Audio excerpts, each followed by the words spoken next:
Hello, everyone. This is BK Talent Scout for Rainier Avenue Radio. I'm doing a special one on one interview with Professor Carl Livingston. We're doing a three-part series. In this first series, we're going to be talking about affirmative action. He wrote an article sharing information about affirmative action and DEI. But before we get started, let's find out a little bit who Professor Carl Livingston is. He's a professor and he's a pastor. Tell us about yourself becoming a professor, like what high school you went to, what college you went to, how you became a professor. Well, thank you so much. First, I want to say, man, I'm really pleased to be on your program, Brian K. Osborne and BK Talent Scouts. You're one of my star students way back in the day, and you're doing great work in the community. Well, yes, I'm Carl Livingston. I am an author, professor, and attorney, and I grew up in Tacoma, Washington, but I almost hate to admit that in front of Seattle folks. And Tacoma people, we kind of don't get a lot of respect in Seattle. But yeah, I grew up in Tacoma, went to public schools there, went to Oral Roberts University of all places, undergrad, but I went to Notre Dame Law School. And when I graduated from there, I went downtown Seattle, where I've been working ever since in 1987 and started working at a law firm, Youth and Dan and Lamb, downtown Seattle, that tallest black building, the Columbia Tower Center, and practiced construction and design litigation. And after leaving there, I started teaching at Seattle Central College, heading the political science department in 1990. I've been here ever since. And so this is what I do. In 2004, instead of running for office, which I thought I was going to do, uh, religious folks understand what I'm talking about. I got called into the ministry as a pastor. I was already in as like a lay leader and associate minister. 2004, I got called as a pastor. And I ended up pastoring the important Grace United Methodist Church on 30, I think it's about 30th and Dearborn, which is Right. it's the family church of the Dixon family that started the Black Panthers. I used to pastor their mom. Michael would sometimes come to church service. It's the church that the Black Panthers for a little while moved to take and make a base for the Black Panther Party in Seattle. So that was the first church I pastored in 2004 for about 3 to 4 years. And now I've started Kingdom Christian Center. I'm working on writing things. And so that's what I'm doing in the community. But yeah, I'm just proud to be here, Brian K. Osborne. Okay, let's talk about affirmative action and DEI.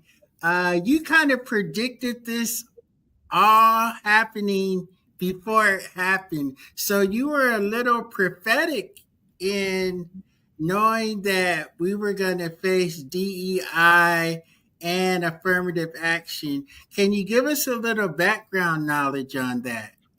Yeah, man, Brian, when I started teaching here at Seattle Central, I was coming out of the law field and I had teachers up here questioning me. So I decided I was going to write something none of them could do. And in 1996, Howard Law Journal accepted my article and they published Affirmative Action on Trial, the retraction of affirmative action and the case for its retention. So it just to speak in real terms, the article was predicting that affirmative action was on trial because conservatives were planning in a comprehensive attack to take affirmative action away from us, and that we needed to act now to keep it. And we needed to act way more intentional, more disparity studies, more collecting all of the lawsuits all around the country, proving discrimination and banking it somewhere so that we can prove what they're doing to us. that we need to grab all of these studies that cities and counties and states have been doing, and even sometimes departments at in the national government. Grab all of those, bank them in one place, because all together they tell a story that proves we are being discriminated against now. Well, you know, slowly, first, California lost affirmative action around the time I was sending the article to Howard Law Journal. By the time it got published in 1998, Washington State was losing affirmative action, and I was in the debates, man. I debated Tim Hyman at Seattle Central in front of the whole school, information on the marquee on the street. I debated Tim Hyman at Seattle University. Then I debated a representative, and I mean, it was just me versus that person with the names on the marquee on the signpost, basically on the street. I debated at Pacific Lutheran University a Republican representative from that area. And man, I stood 10 toes down, man, and was defending affirmative action. We still lost it. We still lost it. Tabor Electric died within a year after that because he knew his business was going down once we lost affirmative action in the state. But the country still had it. Later, a handful of years later, Michigan's graduate schools lost it. And then a little bit here, a little bit there, and it slowed down as they waited to pick more Supreme Court justices. And they stole one of Obama's picks, and around 2023, they had everything in place. And then, um, yeah, was the SFFA case, Students for Fair Admissions, they called it, where this dude, Jewish American dude, Blum, got recruited some Asian Americans and said, you ain't getting into Harvard because of blacks and stuff. And why don't you join this lawsuit? And they did. And in the summer of 2023, I think around July, man, I woke up in the morning to the news. Affirmative action is over in this state. All the DEI stuff, all of it. And I was like, wow. I realized my article had been fully fulfilled. The warning was fulfilled, and I was sad about it. I was sad about it. But in my line of work, when you come up with a theory and then you make a prediction and it comes true, you have to get recognized as the one who had the right theory. And the theory was we need to protect it more, y'all, because these folks are working hard, man. By hook or by crook, they're trying to steal affirmative action and all the DEI stuff, and we need that. It ain't helping most of our people who are working, most of the middle class and lower class, where most of our people are, but it's helping that upper class group of blacks and the upper middle class, and we need it all. We need it, it's helping the business class. We need it all. It's helping those that are going to college, graduate school. We need it all. We don't want to lose anything because of how they treat us. So, what are the steps that we can do now? Uh, what can we do to regain affirmative action? Or are we going to call it something else, or is that era completely over? Well, there's some people giving up. I'm not. I'm fighting it. We got to learn from what they did to us, and we got to act organizationally. We got to act educationally.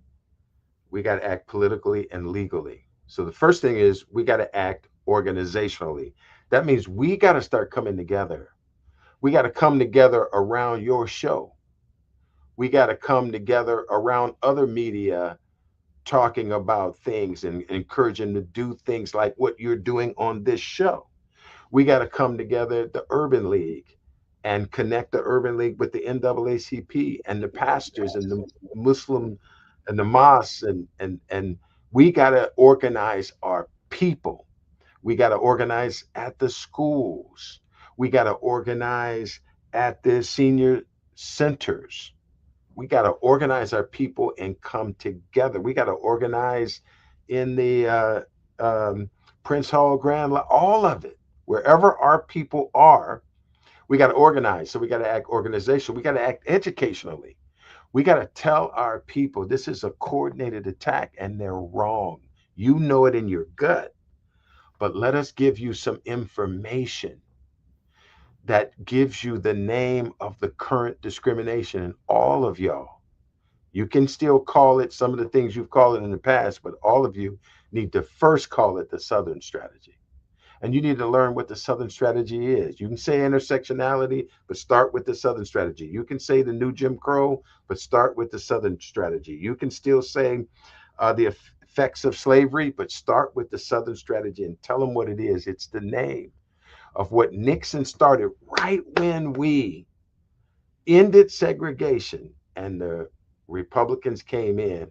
They started doing this weird name thing called the Southern strategy and taking away all of the gains we had just won.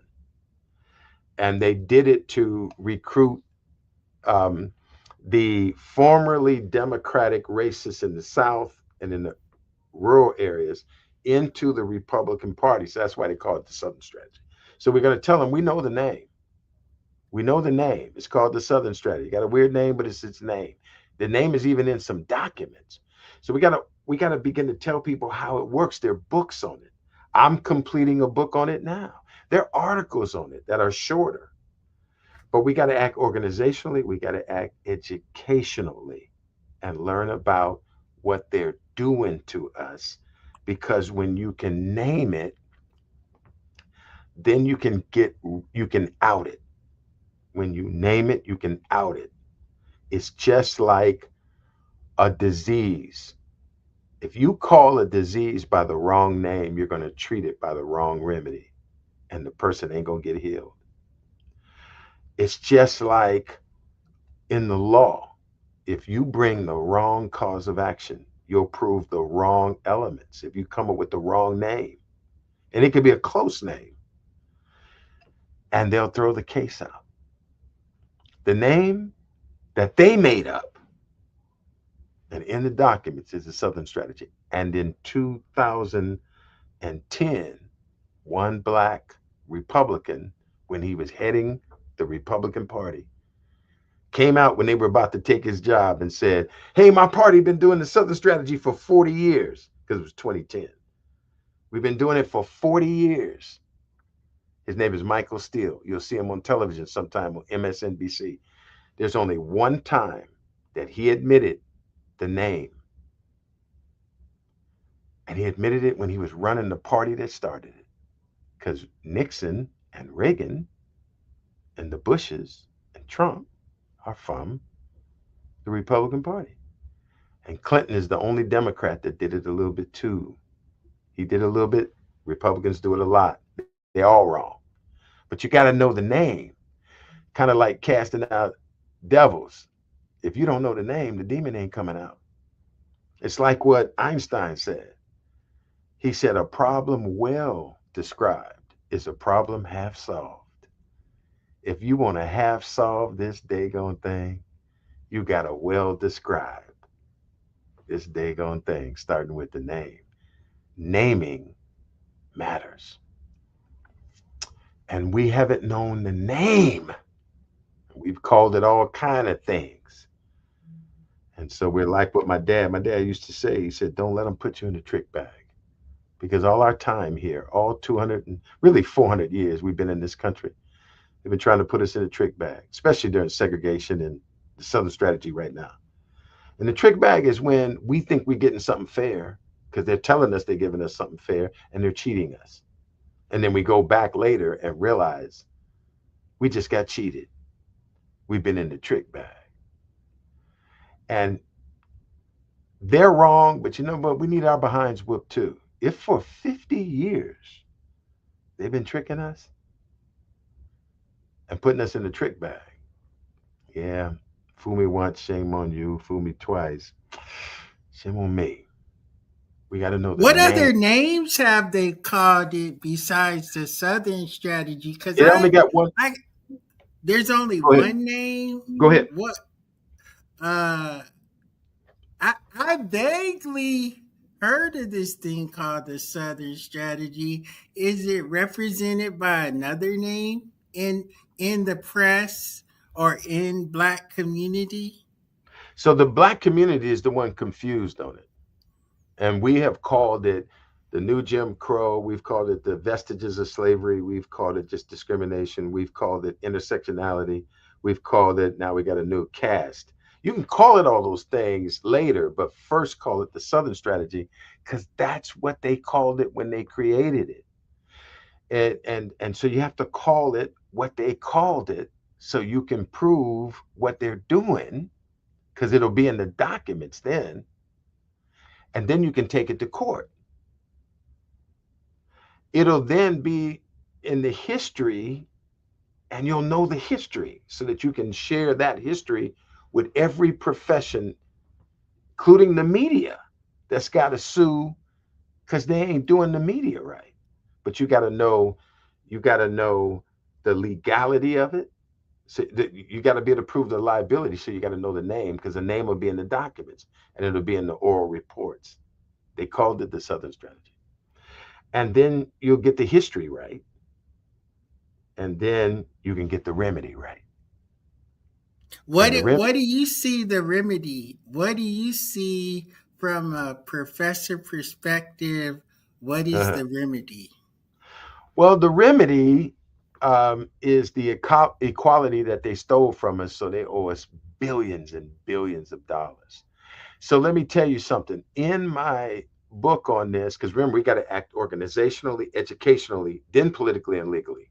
So we got to organize, we got to educate ourselves, and this is part of the education. We got to know the name of what they did to us is a Southern strategy. When you can prove that, you can get DEI back and affirmative action. But first, we got to get ourselves right. And this is what they did, man. They they called it the Southern strategy, and that's the name. We got to stop calling it all kind of other things as if names don't matter. Names matter. If I see you and I call you by another name, you might not come. You're probably not gonna come. You got a name. Different kind of cancers have a name, and the treatment even matters. And in the law, man, there are about 30 different causes of action. If you're calling it one thing and it's another, your case gets thrown out. Names matter. It has a name. Does that make sense? Talk to us from a pastoral perspective, Yeah. from a spiritual perspective. How does this affect the church? How does this affect Christians? How does this affect believers? What should believers be doing in a time such as this? Well, in a time like this, believers got to stand up for the truth because your faith is supposed to be about the truth. For instance, in Christianity, to say Jesus said, "I am the way, the truth, and the life," and you can't be in deception.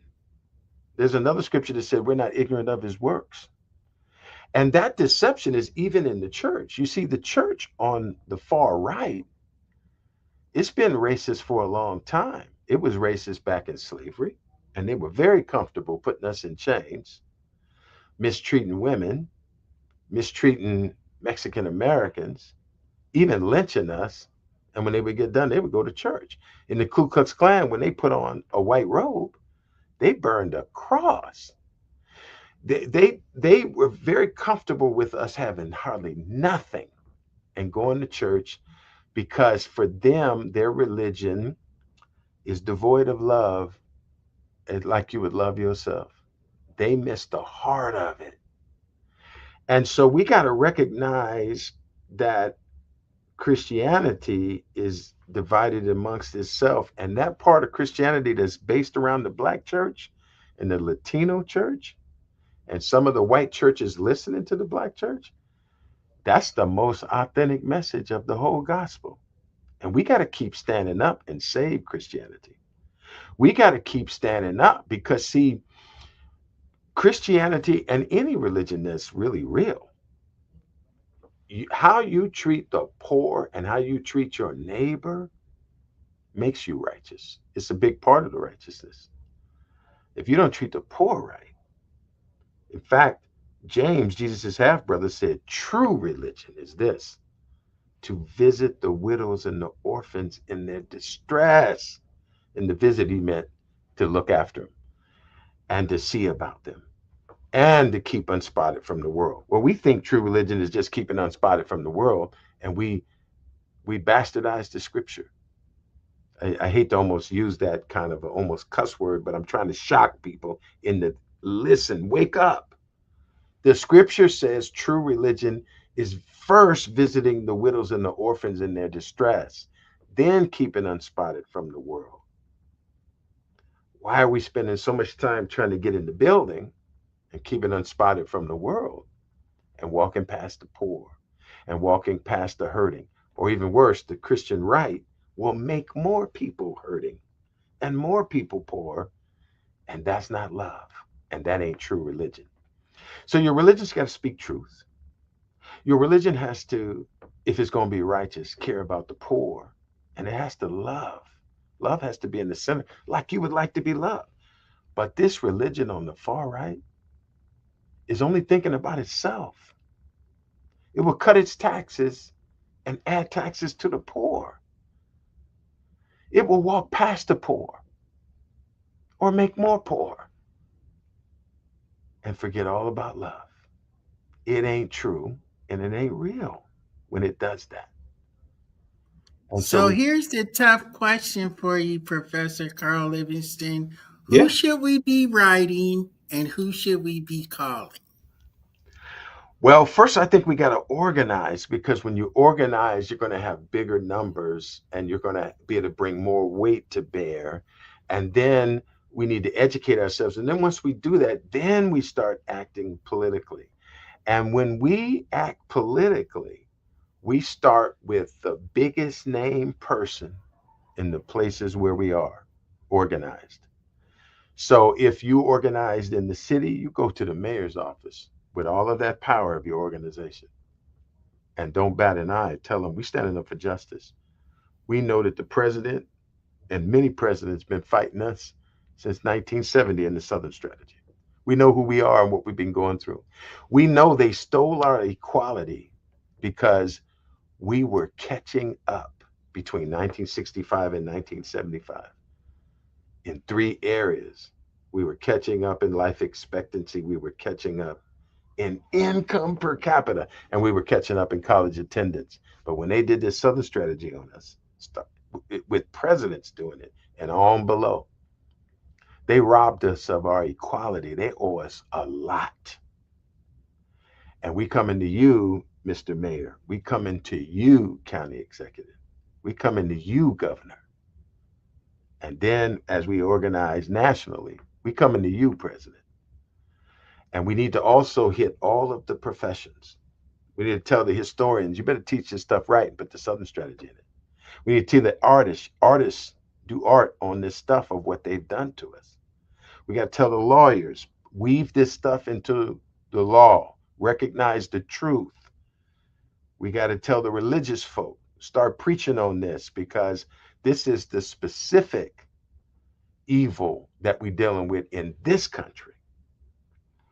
And we got to try to begin to change politically and legally and educationally how this country teaches what it has done. It is hiding and lying about the Southern strategy.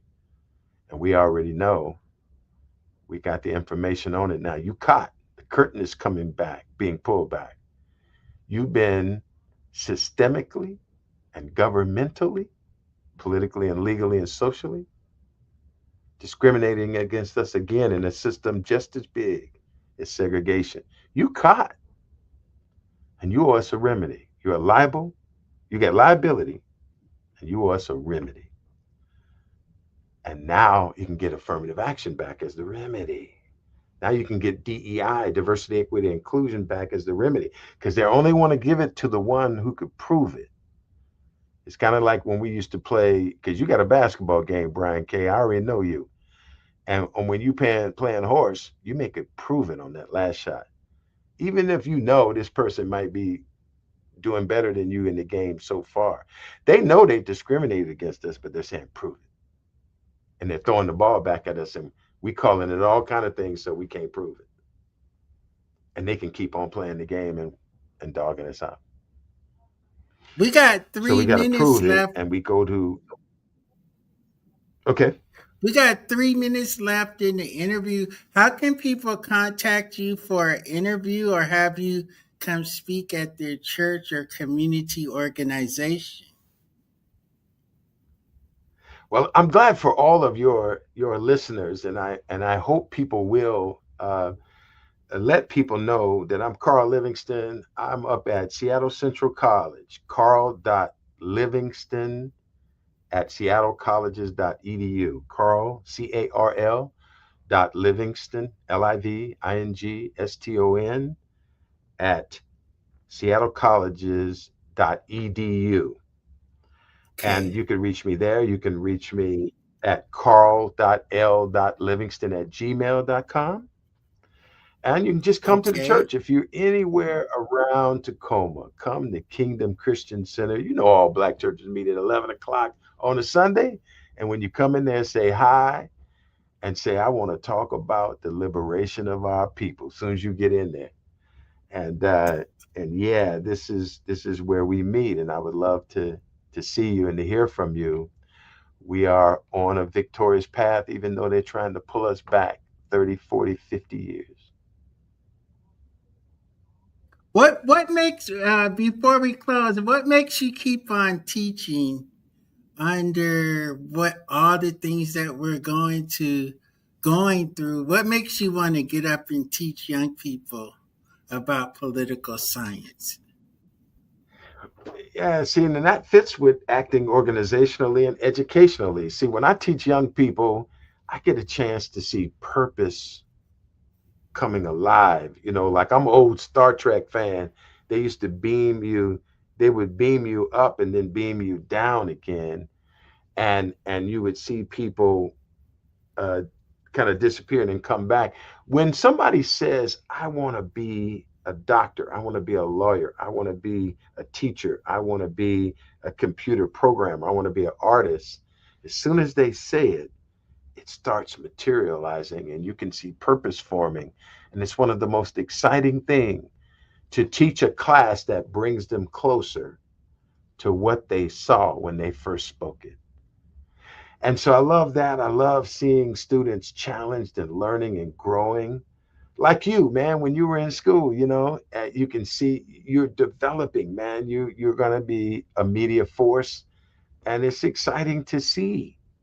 And so I love education. I love seeing people growing into who their career path, who they feel called to be.